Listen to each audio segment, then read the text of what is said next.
Welcome everyone to the Divine Feminine Ascension Council.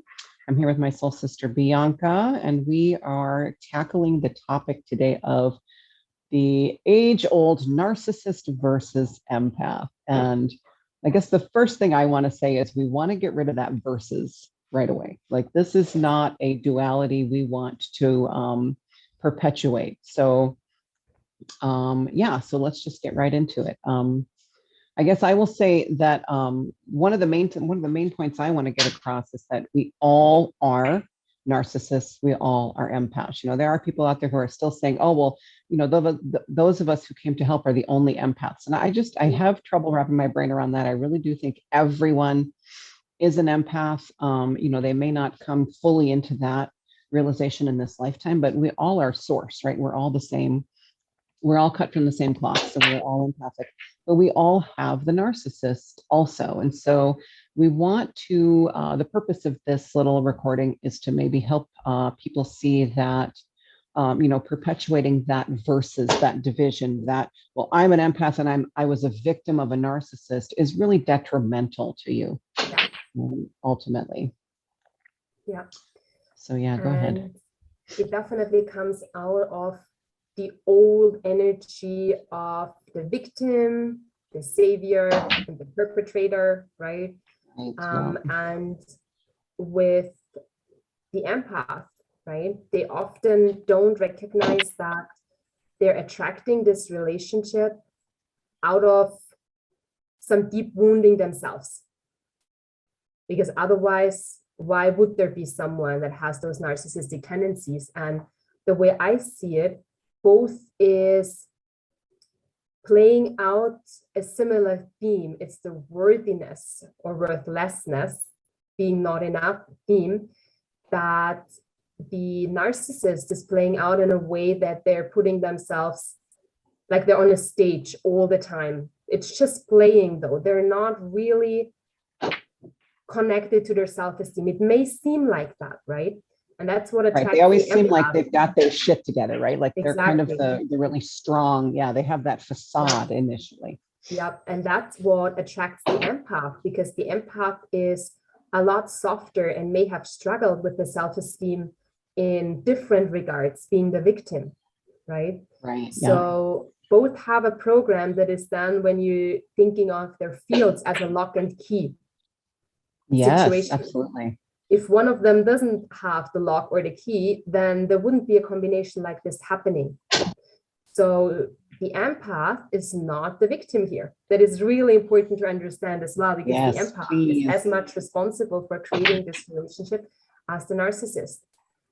And often when you can own that, yeah. Exactly. And often I feel with empath that they're also playing out a bit of this rescuer mode sometimes as well, feeling that there's wounding in the narcissist as well, and that they're playing a role, and that they want to guide them back to themselves. And that's when the empath puts themselves in the rescuer position, which is not a beautiful position to act from either.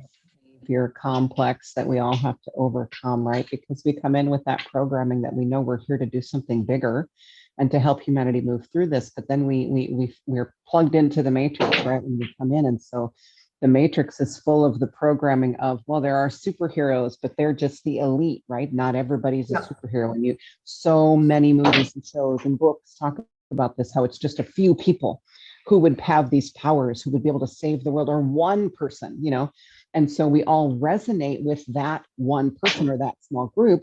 So we kind of get that not only savior, but almost, you know, feeling like we are better, even though maybe we don't admit it to ourselves, right? But we all have to work through this. Is you wouldn't have a savior complex if you didn't think on some level that you are better than the people you came here to save. Yeah. And so, but I think, yeah. Yeah, and I feel this comes out of the wounding that a lot of empath or light workers, I know you and I have experienced it, we were kind of not really welcomed in the society here. Yes. So then you look in different directions and you find the term light worker, and it really boosts your so-called spiritual ego, because you're like, oh, I understand. I'm better than them. That's why I never fit it into this society, right? So that's something to right. We find a place to, and it's a stepping stone, right? I mean, it's all part of the process to figure out. And then once we get together, we start healing, and then you realize that we actually are serving humanity. You know, for lack of a better term, we're the servants, and you know, they're leading the way. We're just kind of we're turning the lights on because we've already done this before and we know the path. But you know, they're the ones doing all the work, doing all the hard work. And so, but you know, you going back to the kind of the conflict, you know, or the, you know, the way that an empath will attract, you know, and so many people right out on social media like, well, I don't know why I keep attracting these narcissists, you know, and they have no idea. You know, doing that inner healing is going to show you, and you know, they're in that victim energy. But we can even, if you think about this relationship, even on a more intense level, it really truly does describe the twin flame dynamic too.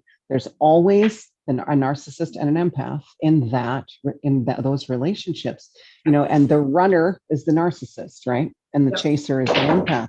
Because we're in that victim mode, you know, that if you identified as a chaser in a relationship like that, I have had that experience, and just getting to this point now, I'm starting to see how that, I mean, it definitely served me, definitely in gratitude for the whole thing, because I have grown so much since then. But boy, you start to see the reality of it. It's like, it really was just, you know, I called that in because I felt sorry for myself, or I needed someone to save, right? And it worked, you know, whatever. The connection definitely worked. It was like the piano. I always say, you know, if you ignore the whispers long enough, they'll drop a piano on your head. It was definitely a piano on my head, and it was very effective. But it's a process of working through that. And I think it's the same no matter what level, right? If you feel like you're attracting narcissist after narcissist after narcissist, well, wouldn't that then tell you that there is narcissism within you that wants to be right, that wants to be treated like crap, that wants to be abandoned over and over again because you feel like you deserve it, or you feel like, oh, well, I have to save these people who are really hurting, and who's hurting more than the narcissist? You know, they're disconnected, and they're in total, I can't think of the term, but when you self-defense mode, right? In that reaction mode, when they're in that narcissistic energy, right? All the shields, they're not letting anyone in. They're not letting anyone see their beautiful heart. Right. Yeah. Because they don't think it's beautiful. Puts their heart fully on the table, and then the narcissist can do nothing with it. Surprise. You know, well, we literally we put it on the table and they get the hammer and they start smashing it.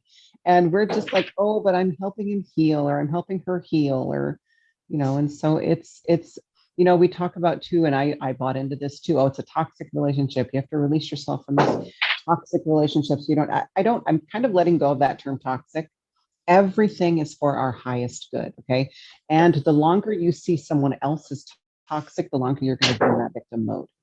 You were toxic too, I promise you. It was an equally toxic connection that was like two puzzle pieces coming together and feeding off of each other. And, you know, in a lot of ways, the narcissist will just move on. Somebody who's in more a narcissistic energy will just move on to the next person, whereas you're the one that gets the opportunity to grow. Okay, now hopefully the narcissists do come around. I don't mean to label either, you know, because I know we said we're both this, but the people who are in a lot of narcissistic energy will just kind of keep hopping, and, you know, hopefully they get awakened too. But being more in the empath, you know, I don't have that perspective. You know, I definitely have more empathic energy, but I own my narcissism too. You know, and I've been in a very long marriage where I had to realize that we've been taking turns, you know, kind of being narcissists. And so, you know, it's a lot of communication that has opened up to try to heal all that, you know, because it's not a bad relationship. It was never a bad relationship, but right, it wasn't, there were definitely some things. So, and that's the point, not the point to call something toxic. It's the point of asking yourself, how is this serving me right now? And what action maybe would also be serving me, because there is no need to stay in a relationship that has outgrown its purpose. Right. So what is the purpose of this relationship? How is it serving me? How am I growing from it? And if the answers are, I'm not growing, it's not serving me, it's not serving the other person, we're stuck, nothing is happening. Right. Then you think out of wounding, well, I still have to hold on to this because I have to save this person, or this relationship was meant to be, then maybe this is some old fear trauma or fear program that is playing in your field. And what I'm getting right now is that actually for most people, this is a past lifetime thing that they're playing out this lifetime, that they are like, I need to save this relationship because something happened in the past and they couldn't save or even with the same partner, this relationship. Right. And now they're replaying it, not understanding that actually this time they're called forth to make the sovereign choice of saying out of their own doing, this is not serving me, because it was taken away in the past by force. And now they're like, okay, now make the choice for yourself, for your growth and for the other person's growth. Right. And a lot of times it is just the one, it may be one-sided making that decision. But, the important thing to remember too is if a relationship is not working for one of you, then it's not working for both of you, no matter what the other person thinks or says or believes. That there's just, it doesn't make any sense to, to think that. And so we have to get into that, that realization that if you need to leave, it is best for both of you, even if it's going to destroy the other person, And when you are on the empathic side and the other person is on the narcissistic side in that particular relationship, you may think that they're not hurt. They'll just move on, but they're really good at, it's just another layer of trauma that they push down. And we hope that they figure that out, but you're not responsible for them. You're not responsible for their journey, their healing. They actually, I kind of see it even as those who, display more of the narcissist, they're coming in with a gift for you. Like this is a huge, I think it's a very brave life experience to choose, is to be a narcissist for however, primarily a narcissist for however long, some of them their whole lives, depending on what trauma they experienced. And like you said, a lot of it is they brought it in from past lives. And a lot of times you've encountered them before in those past lives. And so you have this sense of responsibility to, to save them, to coddle them, to nurture them. But if it is more bad than good, then and you're not thriving in that situation, and you don't need to stay in that and suffer. And yes, it is going to hurt them, but it's for their highest good. I think that's hard for empaths to accept. And this lifetime is really about starting to reconnect to source energy, so understanding that we're all source. And you can't force this understanding onto someone. Right. So as an empath, it actually would be serving the narcissist. Maybe, every relationship is different. If you're the one saying no to the other person because they're not used to having this lack of control, because mostly they are the ones, they're the runners, right? So if you do that, it may actually help them heal. It may, as I said, everyone is different. It may actually help them uncover the first layer, and this may actually be exactly what they need. Yes, and it may not look pretty. Like if you happen to, let's say you are able to leave, but you're still connected to them somehow. Maybe you have the same group of friends or whatever.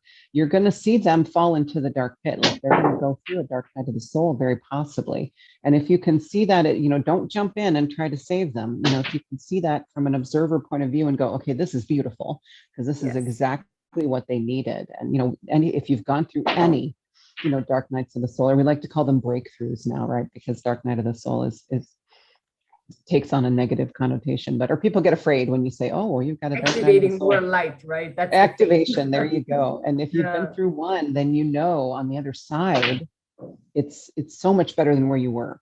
And you just kind of have to walk through the muck. So if you see them, don't try to jump in, and you just got to let it. It's kind of like it's kind of like the mother bird kicking the baby. They kick them out of the nest, and if they will, some of them will just fall to the ground if they're not ready. But it's it's sink or swim time coming. And that's in the energy too, I think, in a lot of ways. Is right now, this is a time to either really start to heal, or maybe you just need to, look at ways of checking out, because, or maybe your soul has already decided that, right? So if you're not embarking, and of course, anybody watching this, I'm sure they're already on this healing journey, but if you know people that are just refusing to embark on this healing journey, it's going to be forced at some point, because Gaia's doing this with or without us. And some people won't be able to handle it. And I know I saw, looking at 2022, I saw kind of a mass exodus, like anybody who just is not down with it. And again, that's their choice too. Like, I'm not trying to diminish anything. It is going to be very sad, but I think we've all already lost people, from this journey. Just it's hard. And a lot of times they can just choose to, no, I'm good. I'm just gonna go. I'll go and I'll come back later in a new life when everything's situated and sorted out. But there's. Finish your sentence, Wendy. There's a few things I don't think I had any more. I was just all right. Go ahead. There's something for empaths to be really aware of as well, is how hard it is to watch someone else, and I'm making the quote unquote suffer, like being in a dark night of the soul, how hard it is to just let this person experience it, because we have experienced it and we know that it hurts and we know that it sucks, right? So we want them to have maybe like an easier journey through it. And who are we though to decide that? So part of our mission, and I had to learn that as well, I'm still learning, it's a big one for me, is to allow everyone their path, even though if it seems like they're really hurt and they're really suffering. Yeah, true. Especially people we love, right? People we're closest to. We have to let them experience what they need to experience, because ultimately, sometimes jumping in and trying to absorb some of that pain for them, you're eventually going to have to give it back. It's detrimental to both of you. They have to process all this stuff. And like I said, the energies now, I think, are just kind of like, we really are being asked to be what we would call really selfish right now. We have to focus on our own energy, protect our own energy, keep our own sovereignty sacred, and not be, given everything away like most of us have spent our entire lives, which is why a lot of us have also experienced a lot of illness, right? Especially in my age group. I'm 51. And so a lot of my, age group, they're just, if they're still here, and that's kind of sad. I was realizing, talking to a high school classmate the other day, we've lost so many people, and 51 is young. And so, but it's tough. Like this, I happen to be, if you know Dolores Cannon's work, I'm in the first wave, right? And I think you resonate with that too, right? It's not necessarily age. Yeah, it's not necessarily age, but for the most part, she kind of puts years onto it, but there are crossovers for all of it. But, this first wave, we really are taking the brunt of all of this, and it's hard. It's very hard. And so until we realize what's going on, our physical bodies are manifesting all of this. And when you take on all that trauma, you can also take on more of you try to protect yourself. And so you kind of become the narcissist, and you can even become the narcissist. You can even kind of flip flop. I've known some people who, well, they were the kind of the empath in that relationship. And then they're not going to ever get hurt again. So they move to the next relationship and they become what they hated in their past relationship. So it's an interesting dichotomy that we're healing. And I think there's a reason that it's really kind of getting thrown in our face right now, because we're being asked to look at it and to own our own narcissism. It's just trauma. It's just trauma manifesting through the ego, and yeah, when we can see that, then we can truly heal it. So. Absolutely. And it's really that the empath and the narcissist, they are two sides of a coin. Absolutely. Right? And they're not really able to see that they're actually part of each other. Yep. Right. Yeah. And the more you can look at it this way, that you actually are two sides of the coin, and that you are deeply connected, and that there is something that is serving you or growing you in this relationship. And to be aware of maybe past life issues as well, where you brought this into this lifetime. If it doesn't feel new, If it feels like very old stuff that is repeating for you, then it's most likely it's a past lifetime thing. Most likely it's been in your lifetime for several, in your lives for several lifetimes. So yeah, I would be say aware seek out, that, seek out somebody who does that work. I mean, I know I do that work. There's a modality called QHHT, there's BQH. Look those up and try to find, there are practitioners all over the world now in these two modalities for sure, but I do them through the Akashic records. And so, everybody knows somebody now, I think, who does this work. And so, reach out to somebody for help processing these past lives, and you'd be surprised how just being aware sometimes of them can instantly heal. Now, I can't promise that for everybody, but sometimes it can instantly allow that trauma to fall away when you realize that it was never yours in this life to begin with. It was something, and at the when same you were time, somebody else. you don't actually need this information, like what exactly took place in a different lifetime. It's serving a lot of people, and I totally understand that. And at the same time, if you're able to transmute it right then and there, in this moment, in this lifetime, then it's actually healing the other aspects that have been stuck in those past lifetimes as well, without you needing to know about it.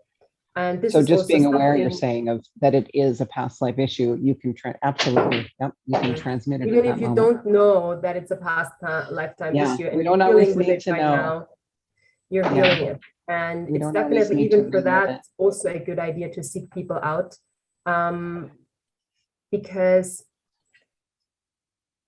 even if it may not be a past lifetime that needs to be like seen and understood, I feel with the Akashic record reading, it goes a lot deeper than that, right? It spans an arc over the theme that is happening. So and it's connected to the collective, right, too. So exactly. So you may not even, you may be surprised, right? If you book an Akashic records reading, you may not get a particular lifetime. You may get something that's over different things, because you may not actually need to know. It's our mind that wants to know what was that lifetime and what role did I play in this lifetime, and so on and so on. And for a lot of people, this need for it to be a cerebral activity is falling away, right? And that's where the healing goes a lot deeper. And I feel that's what you're providing for people, Wendy, right? You're not picking out this one lifetime and explaining it to them in a cerebral way. You're picking up the theme, and you're looking at what's the theme here. And sometimes it's even a healing that is happening in this lifetime with the Akashic records. Absolutely. And, I did start that way, offering it in a 3D mental mind kind of way, where I was explaining what the exact, what every life, and you're right, it's definitely evolved from there. It's going to the next level. So yeah, we're going to wrap this up though. Do you have anything to say? No, just kind of a final message? Tune into your energy, tune into your heart, and reach out. Don't forget to be in your action, right? Contemplating all the time doesn't serve us either. If there is an action that needs to happen, it needs to happen. Absolutely. And try to notice, I'm trying to get away from saying stop doing this. Try to notice when you're labeling other people anything that is victimizing you. That's disempowering, that's giving your power away. So, when we become aware of that, we can maintain our sovereignty and still, in an observer way, see, okay, that person is maybe displaying narcissistic energy. I don't have to be part of it. I don't have to feed into it. I don't have to be the victim of their narcissism. So, and it's even people that we love the most. And then to own your own narcissism. So maybe that's what we'll call this. Own your own narcissism. That might, I don't know, that will either turn people off or get people to watch. I don't know. But well, thank you everybody for joining us. And we will see you next time. Thank you. No, Bye. let's see, recording.